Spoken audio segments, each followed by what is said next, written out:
Hello, everybody. Welcome to Rumors versus Facts. My name is Rodney DeBolsey. I'm joined by Jed May, our recruiting editor and uh, managing editor for all recruiting-related content. Plus, he's a pretty damn good beat writer, if you haven't noticed. He does great work over at UGAsports.com, and this is a show basically where normally we talk about recruiting, but with the season upon us, that teams tends to take up more of our time. So, Jed, you were in Jacksonville, Florida for this yet another come from behind victory, another sphincter clenching, teeth grinding, heart palpitation giving victory for the Georgia Bulldogs, who are now 7-1.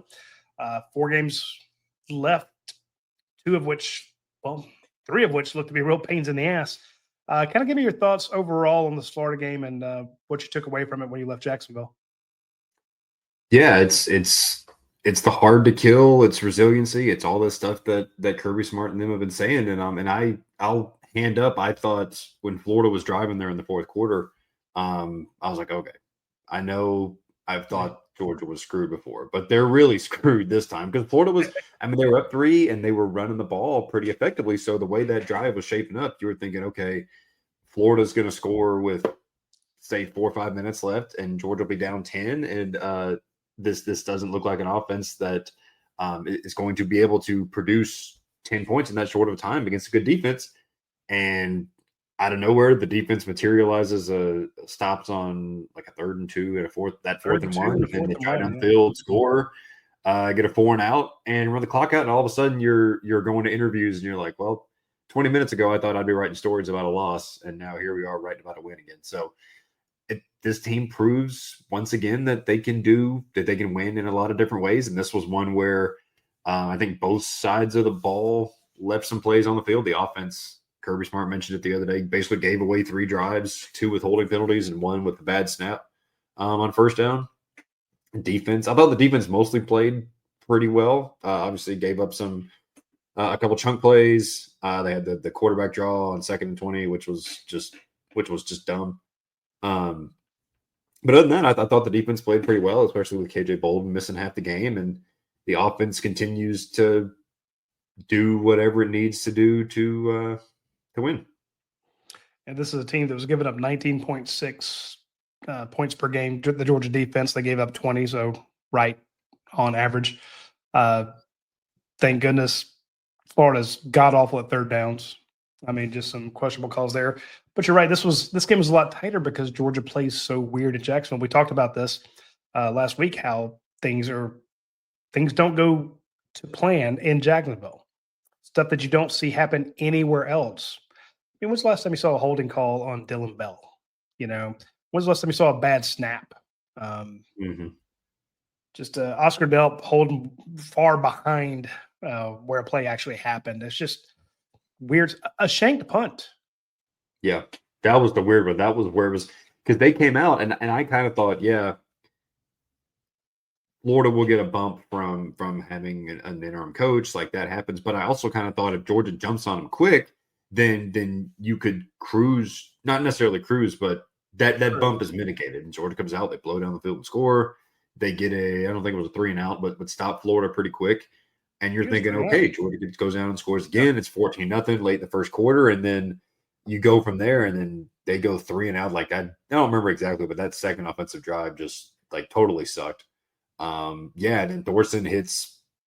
If that's not the worst punt of his Georgia career, it's top 3 probably. It was like a 20-something yard punt, and then Florida hits a 40-yard touchdown, and all of a sudden it's a tie game, and we're off to the races from there. So yeah, just a weird.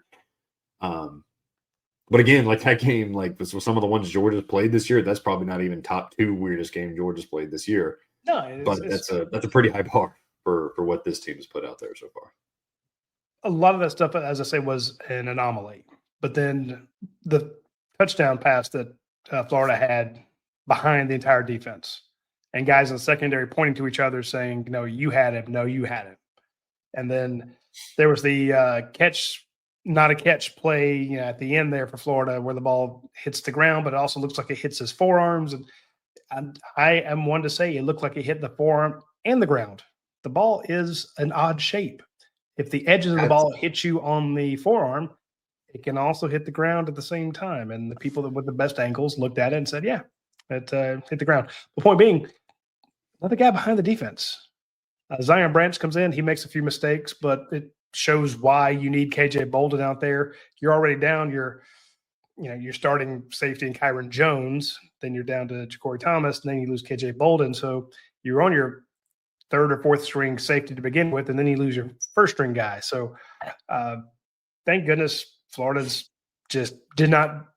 They kept wanting to attack Georgia's star. They want to attack Georgia's linebackers in coverage, and it worked. You saw one drive where they scored on back-to-back pass interference calls. And it's just that again is not an anomaly. That's what Georgia does every week. So some of the stuff that they do and some of the missed tackles that we saw it's par for the course. But then some of the other stuff, especially on offense, you're like, this just is not a good idea. This is not what you normally do. The reason I bring all that up, and the reason I'm harping on it is you hope Georgia gets back to its normal offensive efficiency, effectiveness. I tried to make both those into one word a second ago because I think you're going to need every point and every possession and every yard you can get going into Mississippi State. This is Mississippi State team loves to throw the ball around. And they will pick Georgia's secondary apart if they get time. A lot of people can look at Mississippi State's record and say, hey, they finally won an SEC game. They finally beat Arkansas. This is not a good team. This is a team that has taken everybody to the wire. They should have won a couple more games this year. You're getting them with a fresh bout of confidence in Starkville early game. And Georgia's down a couple starters. Jordan Hall's out. He's going to be out for a while. You don't know if you're going to get DeMello back. You're not sure. I guess we just assume that Kyron Jones is gone. Daniel Harris didn't play at all. Remember Daniel Harris? Remember the starting cornerback? I looked on the snap count, didn't even see him on special teams. So it's the issues that Georgia had in this game. You can't have those. And we didn't see any of that stuff against Ole Miss. It looked like a well-oiled machine on offense. But I'm just saying you need the offense to not have these issues. And they all looked correctable. And I would like to see maybe a little different rotation with the running backs because you can run on Mississippi State. You can keep the ball away from them. But what's going on with Georgia's running back rotation? Did you understand what's going on? Kirby said that Chauncey Bowens is fine, but I'm kind of confused as what's going on back there. Yeah, it's a little bit of a grab bag for sure. It seems like it's Bowens 1A or Frazier 1A, Bowens 1B, kind of changes on the week. It's a hot hand kind of thing. But I think what you wonder is when neither guy has the hot hand, which was kind of the case definitely in the first half the other day, maybe mix it up a little more. I don't know. It's like your tweet the other day was, oh, let's do this. How many carries did Josh McCray get together? I don't hardly remember seeing Josh McCray at all. And then he's obviously a little more of a situational guy, but yeah, it's a little more. I think Georgia fans would like to see one guy end up getting the 15 to 20 carries. And that's just not how Kirby Smart has operated. But yeah, there's definitely something to once you find the guy that's got it going. And I think that's what we saw in the fourth quarter because Chauncey Bowens rips off the touchdown. He was in, I want to say, that entire last drive, at least got most of the carries, including the toss sweep there on that 3rd and 8, which 49, baby. It's brutal to give up if you're Florida because if Florida gets a stop there, they get the ball back with a minute-ish left. They would have been down 7, assuming Peyton Woodring makes a pretty short field goal. That's very much a game you can still win, especially with the quarterback as good as DJ Lagway, and to give up a first down on a toss sweep is just that kind of sums their season up. But yeah, it's the run game wasn't clicking most of the game. It kind of reminds me of the Auburn game a little bit, where you come out of the game not really feeling like if you're Georgia, you did a whole lot super well on offense, but yet you did enough to put up 24 points on a very good defense and obviously end up with the win. So like I said earlier, this team figures out ways to win. They can win different ways every week. And this was one where they were able to overcome some just killer mistakes on the one, I don't remember how this drive ended up, but the wheel route to Oscar Delt that goes down as a drop. Yeah, it wasn't a very good throw from Gunner, and that's a one Oscar Delp should catch. Noah Thomas has a ball hit him in the hands that gets knocked up in the air and gets intercepted and run back to like the 30. Like there was all kind of mistakes everywhere on the offensive side of the ball, but I think it's stuff that is like how many bad snaps past the quarterback has Drew Bobo had all year? How many bad snaps period has he had? That's the first one. Like that all that stuff I think is correctable, and I think will get corrected this week against the Mississippi State defense. Like you said, their offense has been moving the ball, but their defense has been giving up some points as well. So the offense is going to need to show up in a big way in Starkville. And again, that's kind of why I was harping on it. I don't think you're going to have a bad snap. I don't think you'll have quite as many drop balls, missed blocks, hesitation on Nate Frazier's part on a couple times, kind of dancing through the hole. And again, sometimes you tell a guy, have patience, let the holes develop. And then you're like, I need you to hit the hole with acceleration. It's like, and if he accelerates, he runs in the back of somebody. And we're like, dude, you need to slow down. Then if he slows down, we're like, you're going too timid.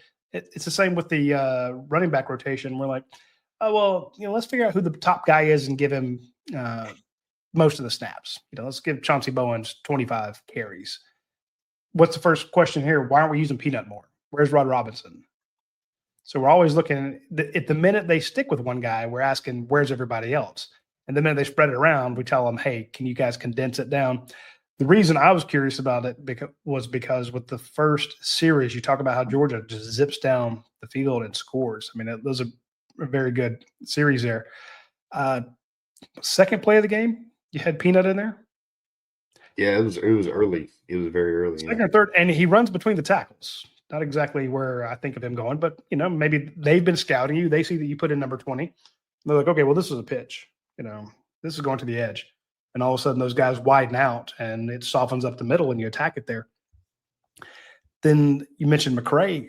The first time I remember seeing McCray in the game, he was in a dual, two-back set. Yeah, him. They had him and Phillips in at the same time. Yeah, because I remember I had looked at Dash. I was like, this is thunder and lightning, like to an extreme degree, right? Like that's a little bit of it's like a caricature of like a Nick Chubb and a Sony Michelle backfield. But yeah, I mean, it's after, I think it was after this game where somebody asked him about Chauncey Bowens, and he's like, yeah, I hate it for Chauncey Bowens or not Chauncey Bowens, for Dwight Phillips and Josh McCray, because, they're talented guys too. And it's like, well, you could get him a few carries a game. Like Dwight Phillips is kind of like, we saw him earlier in the year get some carries, and you're like, oh, okay, this kid, we all kind of thought he's gone from gadget guy to more of a complete running back. And then, he had some injuries. He got dinged up against Alabama, maybe. I don't remember. But and he hasn't really kind of cracked back into the rotation since. So, I don't know. There's plenty of talent back there. I guess that's one thing you can say for Georgia. There's plenty of talent there, and they are healthy, which makes you deep at that position, which is definitely not something you could say for chunks of last year. Yeah, it's the same with the wide receiver core. We talked about who might replace Colby Young, and you saw how important Colby Young has been to it on that first series with Noah Thomas. Misses a block on the edge, no gain. Then they throw to him either on the next play or the third play, whatever play it was, very shortly after that. Goes through his hands. I asked him about that. He's like, hey, we make mistakes. And it's true. I was just wondering, I was more curious as to what Colby said to him because, second half, they go to him again. He scores a touchdown. So it's not like they're like, hey, you suck. We're not going to throw to you again. They went to him, and he had a big score for Georgia, snatched the ball away. He had to make a move. He took kind of a hit. And he threw some good blocks later on. I was kind of just wanting to see how James Coley coached him up. I wasn't trying to, bash the kid for the ball going through his hands. I mean, that happens. But it's not a situation there. But when we talk about the wide receivers, we're like, who's going to step up for Colby Young? What about Landon Roldan? What about C.J. Wiley? What about Sokovie White? All these different guys. And then they throw one to Landon Roldan, and it doesn't work out. Just like when they threw that one to Talon Taylor. And I'm like, nothing against those guys and nothing against Peanut, but London Humphreys can make that catch. Sokovie White can make that catch. That run, and I thought it was a great debate after the game. Pretty much Kirby said something like any of Georgia's running backs could have scored on that Chauncey Bowens run. And I'm like, No, I call BS. My BS detector's going off. Because Cash Jones doesn't punch that in from there. Peanut doesn't punch that in from there. I don't know that McCray does, but Chauncey Bowens does. And I get you want to spread it around. You want to keep all these guys from transferring, and you want to reward the guys who work and have fresh legs. But I don't understand the wide receiver rotation or the running back rotation, which is a good problem to have. Like you said, when they're healthy and they're deep, this is a luxury nitpicking that you and I are allowed to have. What's up with the rotation? Because you got it. Florida didn't have that choice. They had to run the legs off Jaden Ball. I kind of felt bad for the kid. Not too much, but just a little bit was like, oh, thank God we're doing a recruiting show now. Imagine if we were talking about Georgia facing Chauncey Bowens, because he's committed there, and Jaden Ball. And that just then I could just see that 1-2 punch coming at him, plus the quarterback who can run. Georgia won this game in June 2023 when you flipped Chauncey Bowens to Georgia. Just my take.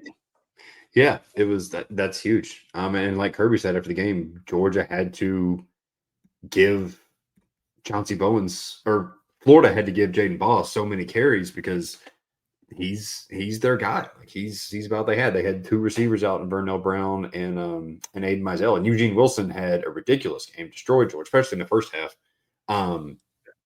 But that's ultimately where Georgia has separated itself from teams in the fourth quarter. Is the depth shows itself. That shows up at pretty much every spot on the field. And yeah, Chauncey Bowens, you can wonder, earlier in the game, why isn't he getting more carries? But in the fourth quarter, he's got the burst to get through the hole and out. I mean, those Florida guys in the secondary, they were right there with him. And they ran with him, sitting in front of him. And go to score, yeah. So, and then he bursts around the edge on the toss sweep and gets that first down late. So, yeah, it's interesting. I think Chauncey Bowens. I don't know how many people would have had. I don't have the stats in front of me. I would guess Chauncey Bowens is the team's leading rusher. I don't know. I don't have the stats in front of me like I should. I don't know how many people would have guessed that coming into the year, but I don't know how many people would have guessed Nate Frazier led the team and he led them in yards or touchdowns. I can't remember last year. So that's how it goes. Credit to Chauncey Bowens for, we talked about him a lot this year, going from a guy who we saw last year was kind of like, okay, this is he's an okay player. He's a solid guy, depth in the running back room, to now he's like, whoa, this kid is a special talent at running back. And like you said, he very easily could have been wearing orange and blue yesterday, but he wasn't. And Georgia's happy he is. Georgia's happy he's not. Happy he is wearing red and black. They also have to be happy that C.J. Allen's in red and black. What a game. And it's funny, you don't see it happening in real time until you really go back and watch it, and you're like, holy crap, he was throwing people around. That looked like a man among boys out there. And, there's guys that, I don't know, my coach used to call them snakes. He says, that guy's a shed, he's a snake. He sheds blocks. He sheds skin, he sheds. And I heard somebody, I think one of the radio guys was talking about them being a shedder. And I'm like, oh man, I remember my coach called these guys shedders. He sheds blocks like nobody's business. And he, like somebody mentioned on here, he ran down Lagway. I thought the game that you mentioned, we can talk about the bust the defense had, but against the run, that's a stout squad. That's pretty damn legit. And I thought that C.J. Allen he put stuff on tape that'll help him in the NFL next year. He made money Saturday. Yeah, for sure. And he has that ability to. It's a little different, I think, because I think when Georgia had those Roquan Smiths, or even on a Kobe Dean, like you felt those guys fly all around over the field. Yeah. I don't know necessarily feel it the same way with C.J. Allen, but like you said, you look at the stat sheet, he's got 13 tackles. You go back and watch it, you're like, yo, this guy is absolutely everywhere. Yeah, him, Raylan Wilson. I think Chris Cole's injury is going to be one that is going to be big for Saturday because you need him for pass rush and to give some guys a break. I mean, you saw, I want to say it was the quarterback draw Lagway had. He gets one-on-one with Terrell Foster and makes a move, and it's like, yeah, that's probably a spot that's either Chris Cole or Justin Williams if there weren't injuries. So, but yeah, C.J. Allen is again, that guy that just he can flip a switch. And in this comment down here, his hamstring is more healthy. Yeah, you can see some of those guys had some extra pep in the step coming out of a bye week, which is what they're for. I think back to when N'Kobe Dean and Roquan made their plays. They made plays on the big stage. You remember them against, in the Rose Bowl. You remember them in SEC championships. You don't remember them against Kentucky. You don't remember them against,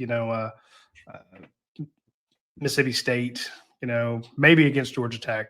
But, a Florida game, you'll notice it. But then they also did it chasing guys down. It was so much more obvious.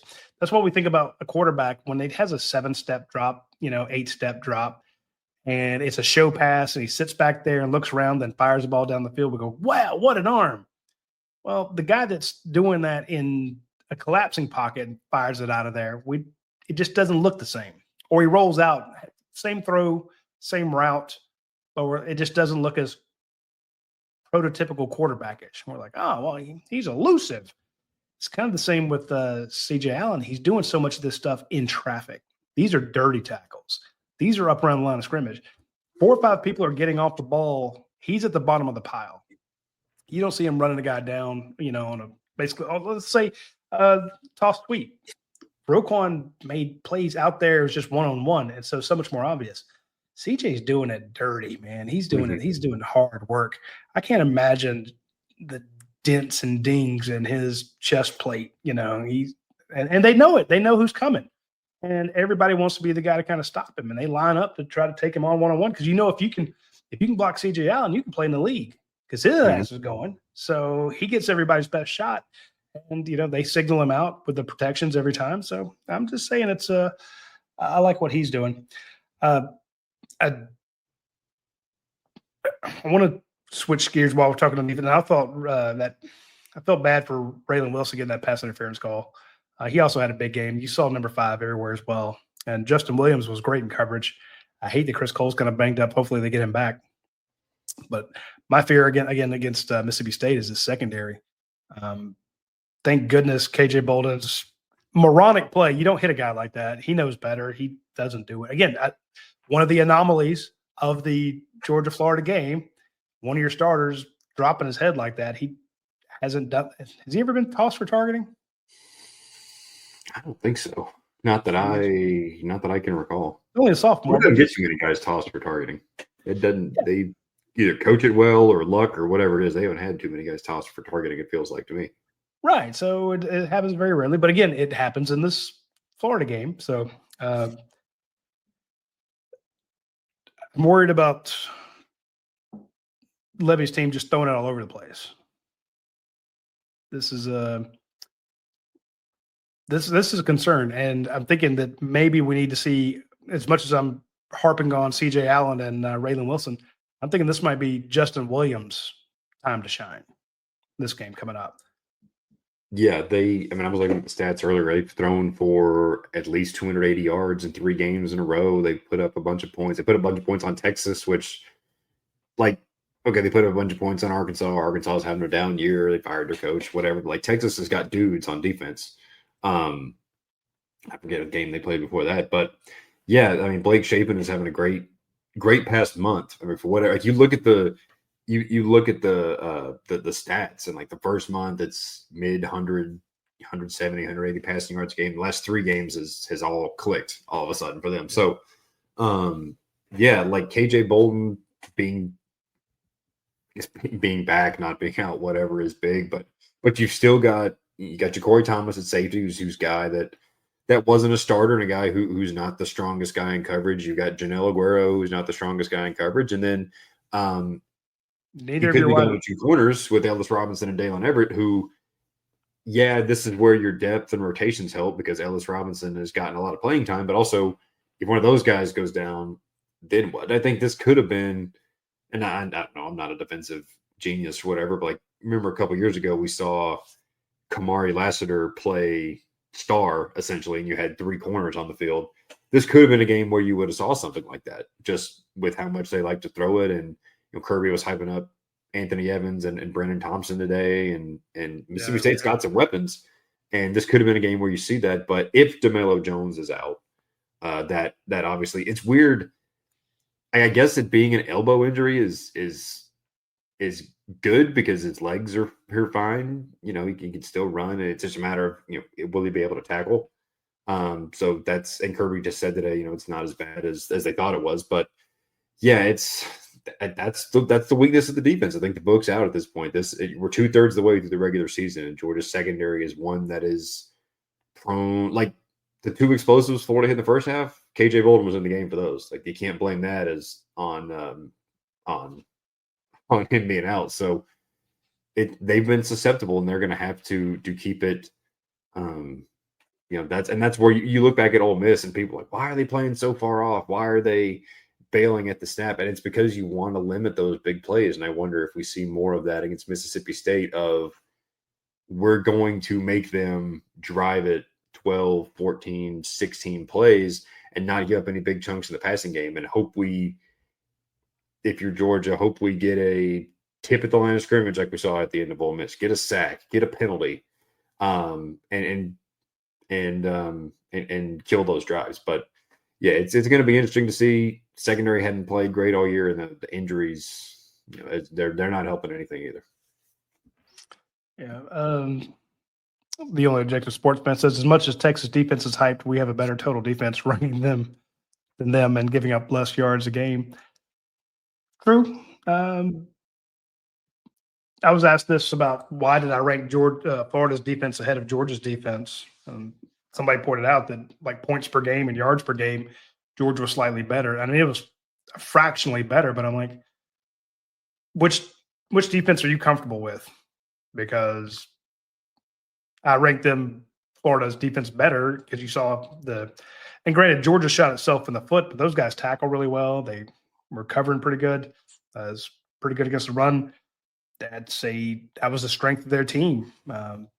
Texas, a lot of people want to talk about that defense, but I'm like, it lost a lot. I don't think I think a lot of that hype is kind of fallen by the wayside. It was the same with Oklahoma.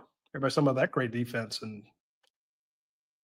I mean, yeah, they beat Tennessee, but they've also given up some big plays. So a lot of people want to hype up the defense, but a lot of it comes down to tackling.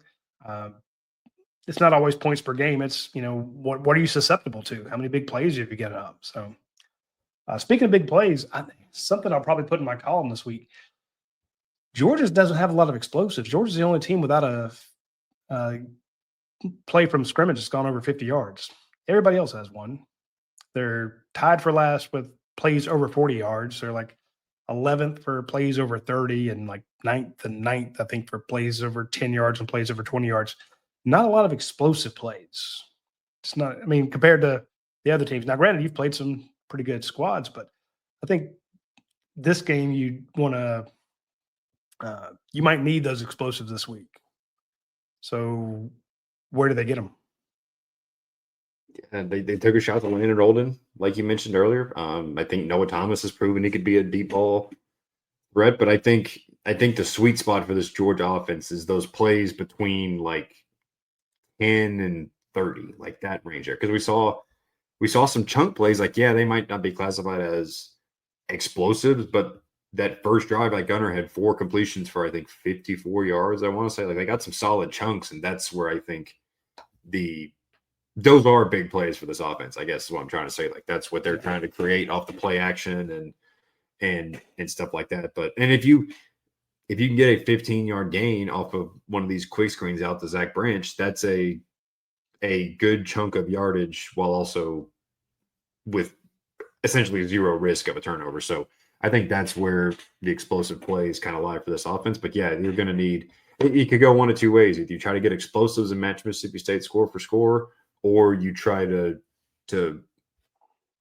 grind it out, limit possessions, and run the ball a little bit, which you should be able to have success doing on paper and keep Mississippi State's offense off the field a little bit. I'm with you there. I want to see 8-minute drives, Kirby.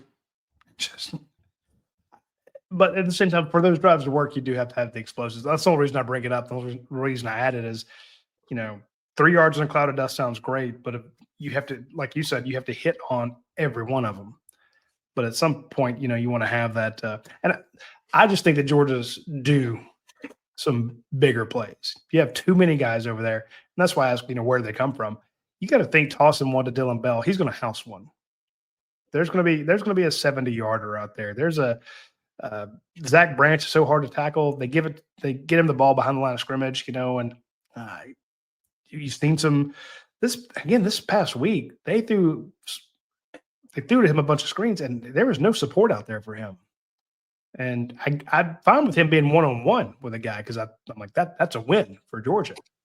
But a lot of stuff was 2-on-1. I'm like, where's everybody else?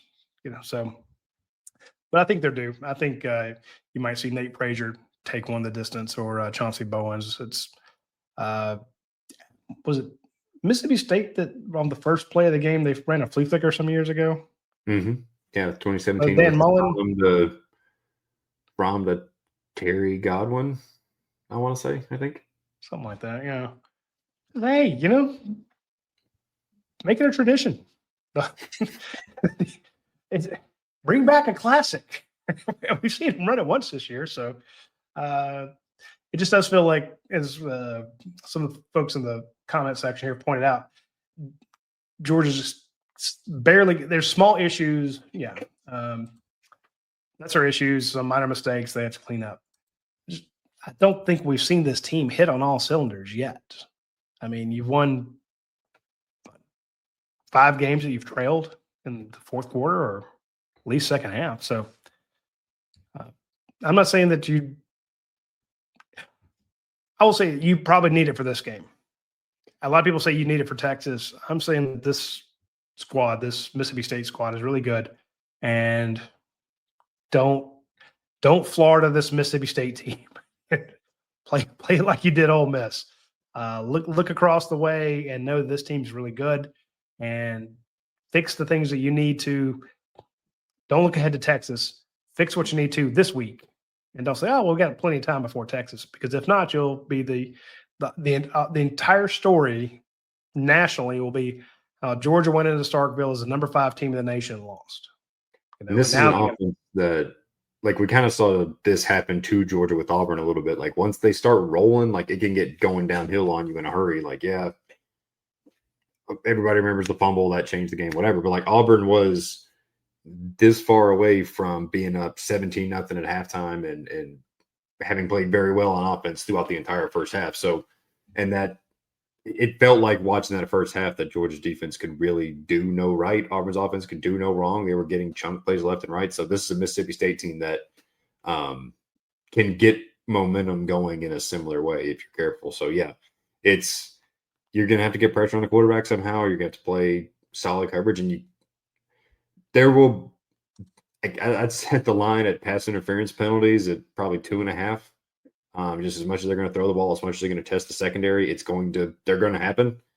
But it's avoiding those in big spots and doing enough in coverage to not. Again, I think this could be one where we see more of the zone coverage type stuff that we saw against Ole Miss in an effort to limit some big plays and make Mississippi State drive it down the field. I'm with you. Jeremy's just joining us. He says, Kirby had a weird answer to the offensive similarities to Tennessee, which is what you were just mentioning there. That was rather truncated answer. Yeah, that's Kirby being coy. Somebody asked about similarities to Tennessee's offense. He said, yeah, they're similar but different. And that was it. So yeah, he every now and then he'll break out one of those when you veer too close to asking about schematics or X's and O's and stuff he doesn't want to talk about. He'll hit you with one of those every now and then. And he broke it out today. He does the same thing with injury reports sometimes. Like today, he gave a very detailed response when asked about 3 injured guys. But in the past, I'm like, hey, when's Kyron Jones going to be back? We hope to get him back soon. I'm like, well, Kirby, I think he lost a leg, and they're doing a head transplant or something. Well, we hope to get him back. I'm like, he transferred 6 years ago. Oh, we hope to get him back. I mean, he just Sometimes he doesn't want to tell you anything. And you're right. When you asked about the similarities to that offense, he's like, yeah, same but different. Like, okay, so there are certain times that are certain topics that are third rails in Kirby's. One is speculation. He does not like to do. He does not like hypotheticals, and the other is anything about like schematically what they do differently. Now, you ask him about a player, sometimes he'll go into deep detail on what the opposing guy does well or what his quarterback needs to do differently, and then other times it's just you're not going to get anything. If he thinks the other team can use it, then no, he's not going to tell you anything. So. Yeah, like yoga for the press. It's like, okay, we get a press availability. You guys are going to watch a stretch. Mm-hmm. I warned The bowl everybody games about are going to yoga. make us allow media viewing for practice, but that they don't tell us what we have to be doing while you guys are there. That's pretty much what we've seen yoga 3 times now at bowl games. Like it's a tradition at this point. And if Georgia ends up going to the Sugar Bowl, Cotton Bowl, whatever, I fully expect we'll get the same experience. And there was one time I remember I tried to tell everybody, hey, they're going to do yoga. We were in New Orleans, and I'm like, I'm going to go down to the Palace Cafe and have a couple cocktails. Y'all enjoy practice. I felt so bad for you guys. Not real bad, but bad enough, Let's see here. Yeah, I'm with this. He also said that Chauncey Bowen was completely healthy. Did you get that vibe? I mean, he looked completely healthy when he just exploded through the defense and scoring. But I mean, I think calf injury is one of those things I think that can linger, especially for a running back. And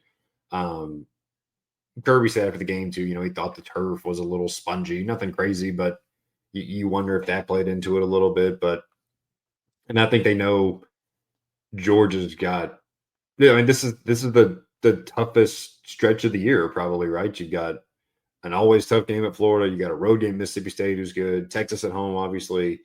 Charlotte, and then Georgia Tech team, who is they just had their first loss. They're going to be top 20, top 15 team when they meet Atlanta in a few weeks. So, and it's 5 games in a row without an off week, which is your longest stretch of the year. So, it's the toughest stretch of the year. It's the end of the regular season. Guys are banged up, so maybe any chance you can get to be careful with guys, you take it. But yeah, when you see Chauncey Bowens do what he did in the fourth quarter, you're like, all right, well, this is great, but could have maybe used that a bit earlier in the game. But whatever. Maybe next week we're sitting here saying, man, Nate Frazier looked great on that touchdown around the fourth quarter. Why didn't he play earlier? So I don't know. It's a game by game thing, and it works out in the end. Yeah, I'm not worried about it at all.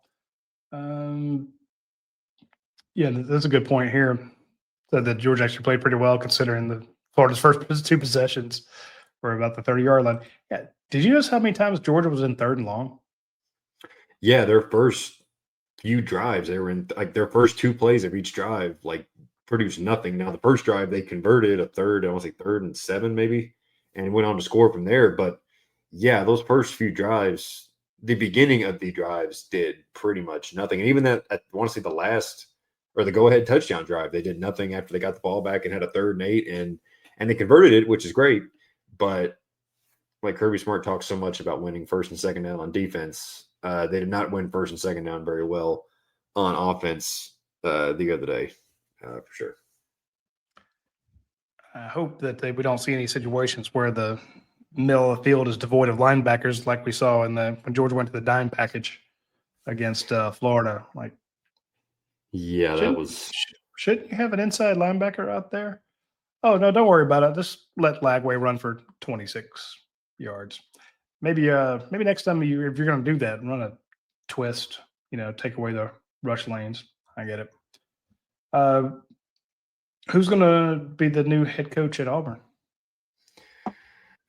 I mean, I know you have insight there. I mean, if Tommy Tuberville doesn't, no, I'm just kidding. I mean, I think reading the Auburn board yesterday, it seems like a lot of their people want John Summerall from Tulane. I mean, not that obviously message boards don't rule the world. Good thing for everybody, but I think John Summerall is a good candidate. I think personally, this isn't necessarily just Auburn. I don't feel like Kiffin is leaving Ole Miss. Like I think he's happy at Ole Miss. I think like 10 to 15 years ago, maybe Ole Miss is a quote lower tier job, but like why can't you win a national title at Ole Miss? Like what is stopping? I mean, they almost made the playoff last year. They should make it this year. I don't know what the rest of their schedule is, but like, and once you're in the playoff, you can do anything. So I don't know. Like, I don't think it's accurate to say, oh, Kiffin has to leave for Florida or has to leave for LSU to win a title. No, I think recruiting bases are a little different, especially if you go to Florida. But and with the transfer portal, some of that's mitigated anyway. So I That's don't my know. point. I get the feeling he's going to stay, which then is like, then who do all these programs hire? Like, then you start going farther and farther down the list. Like, where does it, where, like, does Jimbo Fisher get a call? Like, yeah, X&M tenure kind of stuck, but there's only so, and I think some of these schools might think they are, quote unquote, above hiring a coordinator, up and coming coordinator, and think, oh, we deserve a power four guy that's done it. But like, there's only so many of those guys. And you've got Auburn, LSU, Penn State, Arkansas, Florida State could come open, Kentucky could come open, Virginia Tech's already open. Like, Clemson. there's a lot of, and then you're going to get the secondary wave of, okay, like, okay, Lane Kiffin leaves. Well, then who's Ole Miss get? Like, there's going to be so many dominoes. There's only so many good coaches to go around, and there's going to be a lot of schools that I think are going to end up with their second or third choice and could be repeating this thing in 2 or 3 years if it doesn't go well. I'm just saying, Kirby Smart wasn't a head coach anywhere before he came to Georgia. That's true. That is very true. I think all you can do at this point, if you're these search committees or ADs or whatever, is, and again, this is so much easier said than done. And college football is not something that features common sense, but I think you have to find your guy and have conviction in your guy, whether it is a Lane Kiffin or James Franklin or whatever, or it's a coordinator, whether it's a group of 5 coach, it's a power 4 coordinator, whatever. All you can do is have conviction, and you can't make these hires to win a press conference, because I mean that's LSU won the press conference 3 years ago with Brian Kelly. That didn't work out. A&M won the press conference with Jimbo Fisher. That didn't work out. So I think all you can do is trust in yourself to find the right guy for your program, whether it's, again, no matter what level he's at, position he has. That's all you can do. But again, when is common sense ever ruled the world in college football? Dude, so, I had the exact same conversation with Josh Brooks before Mike White was announced. I'm like, he's like, how do you think people are going to take this? And I'm like, what the hell does it matter? They could all hate it. If he wins, they'll love him. I mean, if they all love him today and he loses, they're going to hate him. I didn't like. You don't know if you're making the right choice until 3 years from now. I didn't like the Braves hiring Walt Weiss today, but it's not my job to make that call. If he goes and wins, I hope it works out. He could win the World Series for the next 5 years, for all I care, and I'd be the happiest guy in the world. But so all you can do is go through your process and do your due diligence and background checks and whatever, and settle on the guy you think and not worry about, like you were saying, public reaction or whatever. No matter what the guy is, if you think he's the guy to lead your program in this era, then you got to go for it. Seriously, I would basically, if I were hiring right now, I'm like, who's the hottest, who has consistently been the hottest offensive coordinator, defensive coordinator? You know, I'm like, Matt Patricia looks pretty good. You know, let's maybe give him a look. That guy's done it at all these levels. You know, Glenn Schumann, a lot of people looking at him. I could see that. Todd Hartley, you know, he's got that capability. Again, not a coordinator yet, but I would look at some of these coordinators and be like, this guy gets it done. Because everybody thinks, well, we're just we just need to spend the money and get the top head coach. And you're right. It'd be a huge bidding war against blue bloods. And I'm with you. If I'm Lane Kiffin, I'm like, hey, Florida, hey, LSU, hey, maybe Clemson, maybe FSU, maybe Penn State. I appreciate everybody with your interest, but you know what I'd rather have? Ole Miss. Pay me as much as those other guys are getting, and give me Yeah. the war chest Florida was going to give me. The extra money that they were going to give me to get me to leave here. Give me that in NIL. You saw what I did 2 years ago when I bought a defensive line that all got drafted. I would rather, I mean, and not to say that anybody would turn this down, but pay me. I don't need you to pay me 13 million. 11 million a year is pretty good. But if you can come up with 6 extra million for NIL, I will deliver you a title. Yeah. Ohio State's spending money like crazy, and they got a fantastic squad. I just think it's like nationally, I think there's this perception of Ole Miss as one of the like a second tier SEC job. And yeah, if you look historically, do they have the same historical success as Auburn, Alabama, LSU? No, but in modern college football, there's no reason what is Ole Miss's record compared to Auburn's record or Florida's record for that matter in the past 10 years? Like, I don't think he has to leave Ole Miss to win a title, and he's already got administrative support and all this kind of stuff there. I think he's in a pretty good spot for me, but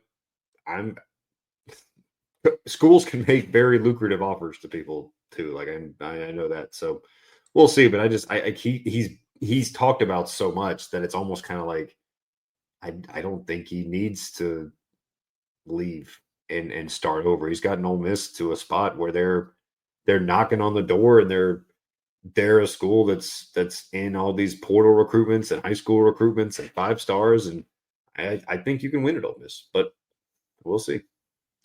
Well, Jermaine, friend of the show and a friend of mine for 30 years, he says, will Eli Drinkwitz jump ship to one of these bigger schools?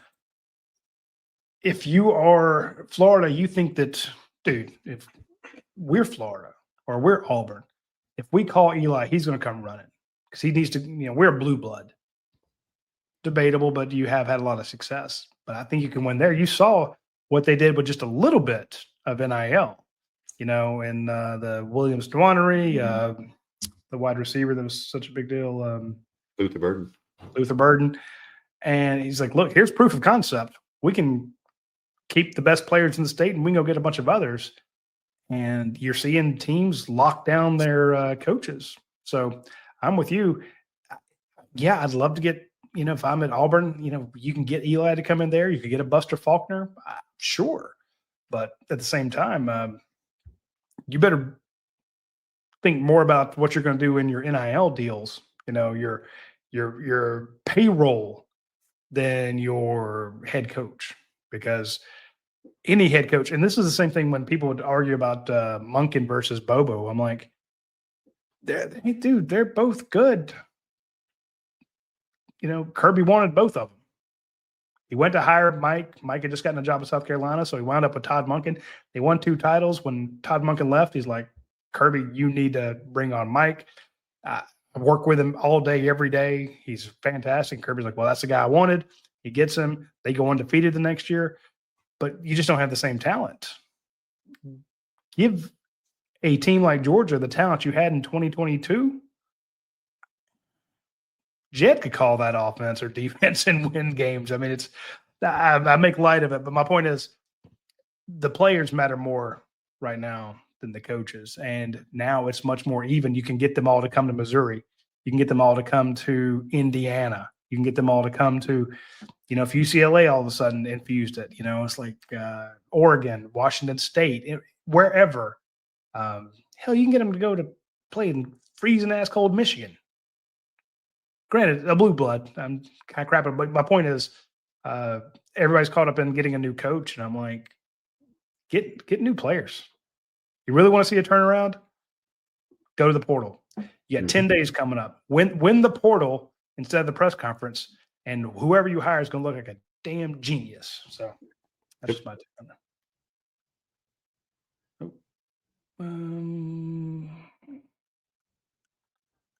I want to know what's going on there. Hang on a second. Let me look up the dog vent.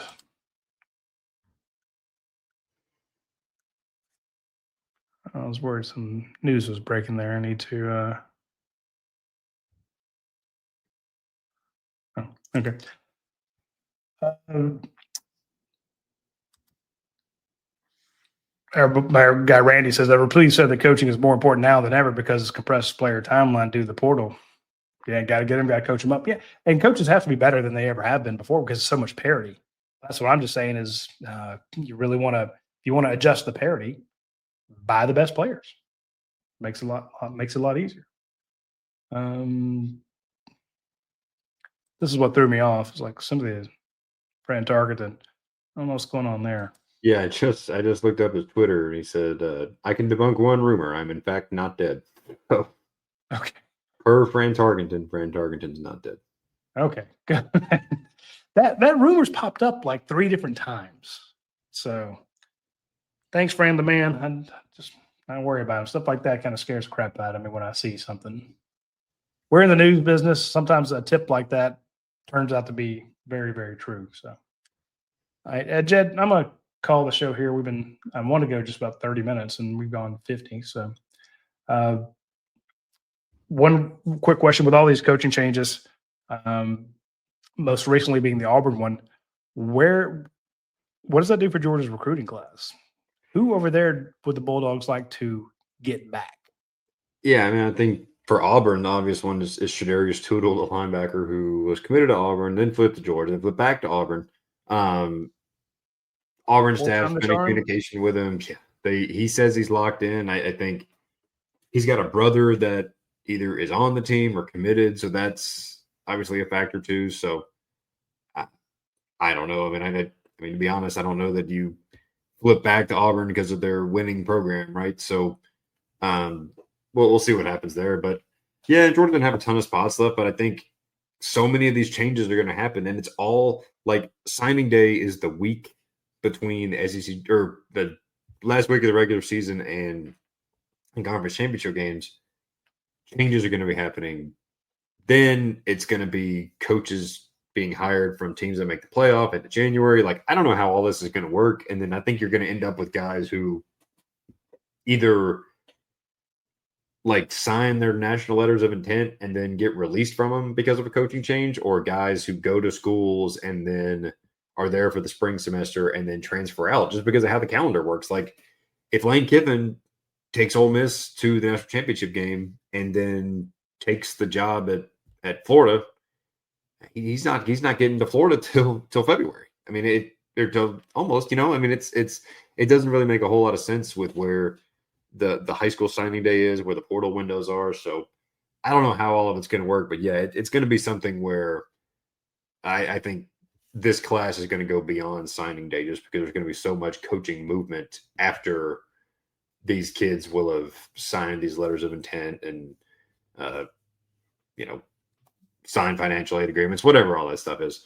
So yeah, it's going to be wild for sure. I don't know how all of it's going to work, but it's going to be a wild 2 months for sure. 2-3 months. Well, I'm glad I don't have to deal with it. Yeah, I bet you are. Yeah, I don't know, man. It's the calendar just makes less and less sense with how it's really the playoff because it's coaches aren't gonna, like, you saw Kirby Smart when he came to Georgia. He says, "Okay, I'm going to finish out this season with Alabama," but he was able to, and he was a coordinator, so it's a little different. But he was able to still kind of do some recruiting while being a coordinator. But then it's done on January 10th or whatever. These championship games go into the second half of January. Like, that's a lot of time, and then you got semesters starting and transfers trying to come in, and players from the playoff teams can still transfer after the playoff. Like, it's all this stuff that's doesn't really work very well together. So I don't know. I don't know how it's going to work. And not only that, you have a situation where, Georgia fans look around and go, "Oh, well, none of this affects us." I'm like, you don't know that because let's say there's a new head coach at Auburn and he's looking for a new offensive coordinator. And all of a sudden he hires a Todd Hartley, and the new guy at Florida says, "Hey, I'm looking for a new defensive guy and I want a defensive coordinator." He goes, gets Trey Scott. So now two of your best coaches and you can't fault them for moving up. Now all of a sudden, Georgia got coaching searches. Now the kids have been committed to Georgia. Like, I'm coming to play for Todd Hartley. I'm coming to play for Trey Scott. But he's not there anymore now. So you're right. It's the domino effect just goes from one to the other to the other. So it's going to be a wild time. And as we get more into that, these Monday shows at 7, well, it'll be a lot more recruiting focused. But right now, it's kind of when the season's here, we'd like to talk Georgia football from the previous game and the upcoming one.